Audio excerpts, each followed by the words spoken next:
माँ कलयुग की जागृत देवी हैं। जब भी कोई भक्त काली माँ की पूजा करता है, काली माँ की आराधना करता है या उनके सानिध्य में आता है तो उसको माता की कृपा मिलना तो स्वाभाविक है, लेकिन काली माता की एक विशेषता है, क्योंकि ये जागृत देवी हैं, महाशक्ति हैं, तो इनकी जब कृपा भक्त को प्राप्त होती है तो अकेले माता की ही कृपा नहीं आती है भक्त के साथ, माता के साथ साथ कई शक्तियाँ भक्त के साथ हो लेती हैं और विभिन्न प्रकार की देवी देवताओं की कृपा उस भक्त पर होने लगती है और उनकी भक्ति जो होती है भक्तों की, उनको जो देवों की कृपा प्राप्त होती है वो स्वाभाविक होती है, क्योंकि वो देवताओं को उनके भक्त के साथ उनकी शक्ति भेजनी ही पड़ती है।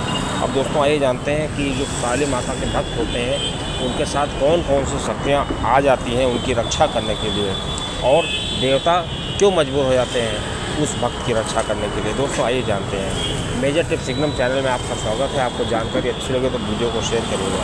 दोस्तों जो काली माता के भक्त होते हैं तो उनको काली माता की भक्ति के अलावा जो जिन लोगों की जिन देवताओं की कृपा प्राप्त होती है, जिन शक्तियों की कृपा प्राप्त होती है, उनमें सबसे पहले आती हैं योगिनियों की कृपा।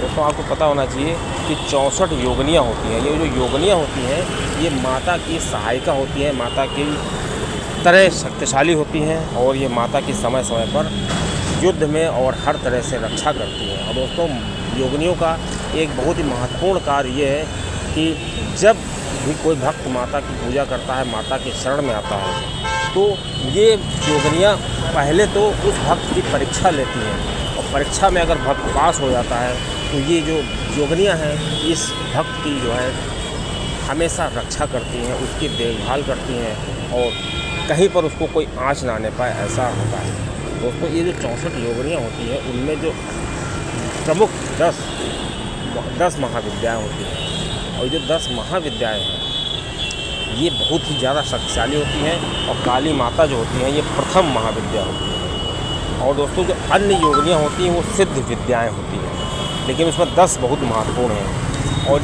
ये योगिनियाँ अलौकिक शक्ति से लैस होती हैं और कोई भी दुनिया का जादू, वशीकरण, मारण, मोहन, सम्मोहन, उच्चाटन, स्तंभन बिना इन माता की कृपा से, बिना इन योगिनियों की कृपा से संभव ही नहीं हो पाता है। और दोस्तों जहाँ माता काली की पूजा होती है वहाँ पर उस घर में उस भक्त के आसपास योगिनियों का घेरा बन जाता है और जहाँ पे योगिनियों का घेरा होता है वहाँ से नकारात्मक शक्तियाँ दूर से भाग जाती हैं, जान जाती हैं कि यहाँ पर जो है योगिनियों का घेरा है। और दोस्तों वशीकरण जो होता है, तंत्र, इस तरह की जो बुरी चीज़ें होती हैं वो भक्त के घर में प्रवेश नहीं कर पाती हैं। और योगिनियों की सबसे खास बात ये होती है कि ये भक्त की हमेशा रक्षा करती हैं, भक्त की हमेशा देखभाल करती हैं और भक्त की परीक्षा लेने का ये काम करती हैं, क्योंकि भक्त जब माता की पूजा शुरू में करेगा तो उसका ब्रह्मचर्य तोड़ने का पालन, ब्रह्मचर्य तोड़वाना या किसी भी तरीके से उसकी ब्रह्मचर्य की परीक्षा लेना, उसके पूजा की परीक्षा लेना कि वो पूजा और न करे, ऐसा भी करती हैं। और ये विभिन्न प्रकार के स्वप्न में आकर के भक्त को विचलित भी कर सकती हैं। दोस्तों ऐसा होता है। अब दोस्तों आइए जानते हैं कि जो भक्त माता काली के होते हैं उनको योगिनियों की कृपा के अलावा किन देवियों की कृपा प्राप्त होती है। दोस्तों 10 महाविद्या मैंने आपको बताया, उसमें जो भगवती काली है ये प्रथम महाविद्या है।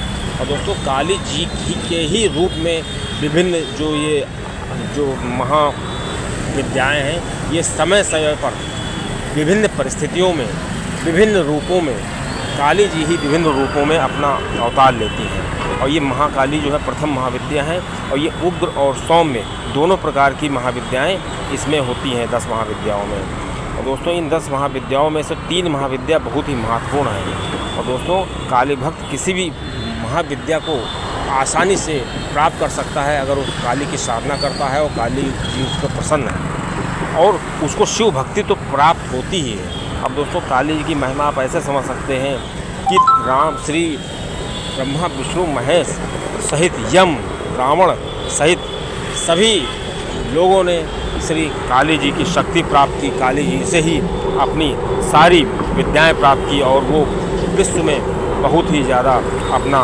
परचम लहराया।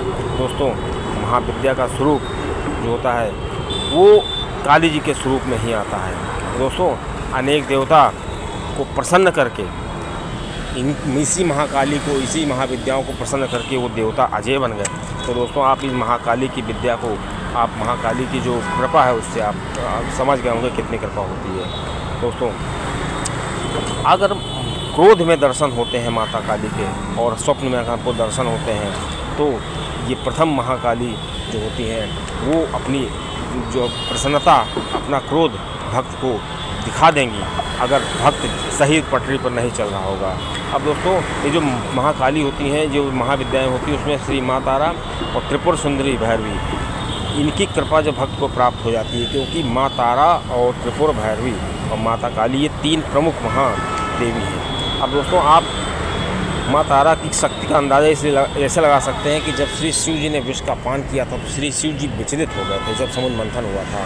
तो यही माँ तारा थी जिन्होंने महाकाली से अपना जो रूप लिया और श्री शिव जी को अपना दूध पिलाया था, इसलिए इनको शिव जी की माँ भी कहा जाता है। और श्री शिव जी को होश आ गया था।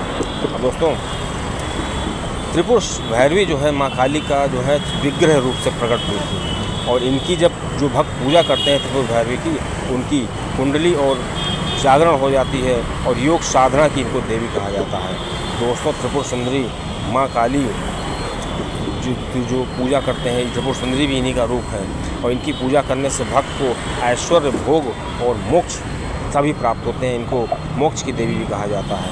दोस्तों अगर साधक को अहंकार ख़त्म हो जाता है, जब माता की कृपा तभी प्राप्त होती है, खासकर त्रिपुर सुंदरी और भैरवी माता की, जब साधक को अहंकार ख़त्म हो जाएगा और मोह खत्म हो जाएगा, पूरी तरीके से माया मोह जितने विकार हैं ख़त्म हो जाएंगे, और भक्त एवं शिशु के समान कार्य करने लगता है। शिशु जैसे बालक होता है, जैसे श्री रामकृष्ण परमहंस को भक्ति प्राप्त हुई थी।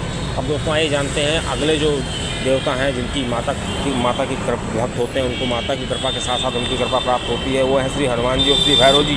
दोस्तों श्री हनुमान जी और भैरव जी दोनों श्री माता के गण हैं, और ये पुत्र के समान है, माता के पुत्र के समान है, और ये हमेशा माता के साथ चलते हैं। और जब श्री शिव जी ने आदि शक्ति को शिव शक्ति में मतलब उनको चुना था शिव शक्ति के रूप में, आदि शक्ति को शिव शक्ति बना दिया था, उस समय भैरव जो थे वो श्री शिव जी के रूप में आ गए थे। और भैरव अगर नाराज़ होते हैं, कब जब माता की कोई पूजा करता है और श्री भैरव की पूजा नहीं करता है, तो भैरव क्या करते हैं, माता से कंप्लेन करते हैं, शिकायत करते हैं कि देखो मेरी पूजा नहीं की। इसलिए माता जी को पूजा करते हैं, उनको श्री भैरव जी की पूजा ज़रूर करनी चाहिए। अब दोस्तों भक्त जो होते हैं, जितने भूत प्रेत हैं, ये सब श्री भैरव जी के अंतर्गत आते हैं। तो इस प्रकार श्री भैरव जी की कृपा उस भक्त को प्राप्त हो जाती है जो माता के भक्त होते हैं। और श्री हनुमान जी की भी कृपा प्राप्त होती है, क्योंकि जो श्री भैरव जी हैं वो श्री शिव जी के चौथे अवतार, उसी तरह जो श्री शिव जी के 11वें अवतार के रुद्र अवतार के रूप में श्री हनुमान जी हैं, वो भी जागृत हैं। और चूँकि वो श्री शिव जी के अवतार हैं, इसलिए उनको माता जी के साथ ही रहना पड़ता है और हमेशा माता के कार्यों में अपना हाथ बटाते रहते हैं। दोस्तों माँ के कार्यों का संचालन करने के लिए श्री हनुमान जी, श्री भैरव जी हमेशा तत्पर रहते हैं। दोस्तों अगले जो देव हैं उनकी कृपा प्राप्त होती है, वो हैं श्री शिव जी। दोस्तों जो माता के भक्त होते हैं उनको स्वयं श्री शिव जी की कृपा प्राप्त हो जाती है, क्योंकि शिव शक्ति जो है महाकाली, वो उनकी जो है समझ लीजिए सारी शक्ति है, वो उनकी एक तरीके से पत्नी है।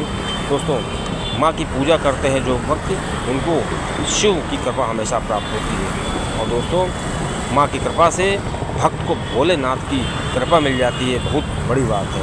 दोस्तों माँ बहुत भोली हैं, अभय हैं। और दोस्तों जो माता होती हैं वो प्रचंड रूप में भी आ जाती हैं, अपने विग्रह रूप में भी आ जाती हैं, लेकिन माता भोली उसके लिए है जो उनके भक्त हैं। और जो भक्त के दुश्मन हैं या जो अन्याय का कार्य करते हैं, अधर्म का कार्य करते हैं, उनके लिए वो काल हैं, बहुत ही प्रचंड है। अब दोस्तों आपको बता दें, श्री माता के जो भक्त होते हैं काली जी के, उनको श्री वैष्णो माता की कृपा प्राप्त होती है, जहाँ वैष्णो माता जो जम्मू में है। क्योंकि जो वैष्णो माता है उनकी जो पिंडी है उसके दाहिनी तरफ काली माँ का पिंड है और माँ सरस्वती का पिंड बीच में है, महालक्ष्मी लेफ़्ट साइड में है, बाईं तरफ है। तो दोस्तों इस प्रकार जो माता की भक्ति होती है करते हैं, उनको वैष्णो माता की कृपा अपने आप प्राप्त हो जाती है। दोस्तों माँ के जागृत स्वरूप से भक्त उनको अनुभव करते हैं, क्योंकि माँ जागृत हैं।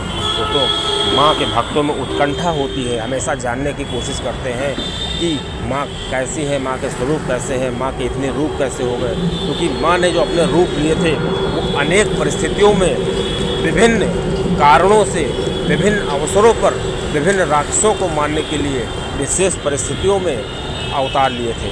तो इस तरह से जो माँ की जो जानकारी है उसका डिपार्टमेंट इतना बड़ा है।